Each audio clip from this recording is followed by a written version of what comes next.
All right, so today we're going to focus on getting our antibiotic sensitivity set up. So the first thing that we're going to need are our Petri plates. These are pre-treated Petri plates that come with the package. The next thing we're going to need is our 3 different bacteria. The first one is Enterobacter aerogenes. Our second one is Bacillus cereus, and then our third is Sarcina lutea. For this example, I'm only going to use the Sarcina lutea. So that's the bacteria that we're going to need, and we're also going to need our easy gel. So this is the pre-formed agar that we just have to basically mix with the bacteria and then pour it into the plate. So the first thing that we're going to want to do is we're going to want to actually go ahead and label our plate. So this one's labeled Sarcina lutea both on the top of the plate as well as the bottom of the plate.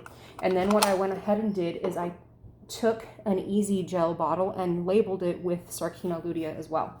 So what I want to do is open up that bottle of easy gel, and I want to inoculate that bottle with some of that Sarcina lutea. So I'm going to take the sterilized pipette, and I'm basically going to take 3 drops of the Sarcina lutea. It's been incubated for a while, and we're going to take 3 drops of it and pour it into that easy gel.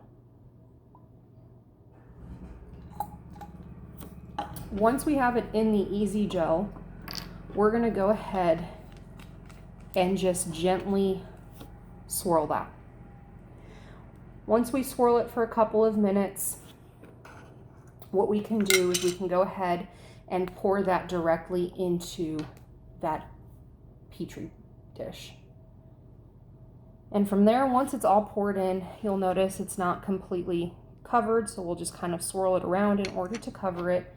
And then we're going to be ready to actually put in our antibiotic discs. So our antibiotic discs come in these little tubes. They're labeled. The blue one, for example, is penicillin. So with each one that we use, we want to use a new and clean forceps. So what we want to do is we want to grab one of the discs, and we're going to place them kind of toward the center, but far enough away from each other that when they produce that zone of inhibition, we're not going to be running into each other with the various treatments. So I'm going to grab that first one, the penicillin one, and I'm just going to place it on the agar. Once I'm done with that, I'm going to cap the penicillin and then grab the next one, which is going to be our chloramphenicol. Notice I put down the forceps. We want a different set of forceps for each one that we use. So the chloramphenicol are these little, essentially these little black discs. So we're going to grab a black disc and we're going to put it kind of toward the center of the plate, but once again, far enough so that way it's not going to interfere with the other one. And then lastly, we're going to go and grab the tetracycline, which is our red plate or red discs. Once again, another set of forceps. We're going to grab one of those. You'll notice I'm not touching the discs with my hand. That's another important thing. Place down that last disc, and then we're pretty much done. We just have to cap it, and then what it'll look like is something like that.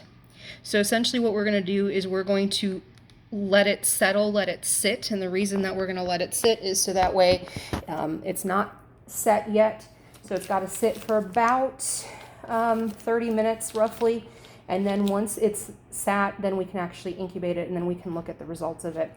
I moved the Petri plate just a little bit, so that actually caused the discs to move. You want to try to avoid that. We're going to do the same thing for each one of those in basically same sequence. Place 3 drops of the bacteria into your labeled easy gel, swirl it, pour it into one of the plates, and then use the antibiotic discs to place on the plate. Once again, we incubate these dishes upright. The reason being is because if we incubate them upside down, the discs are going to fall off the agar, so we're not going to actually produce those zones of inhibition. So yeah, we're going to have a little bit of condensation on it, but we want to look for those zones of inhibition.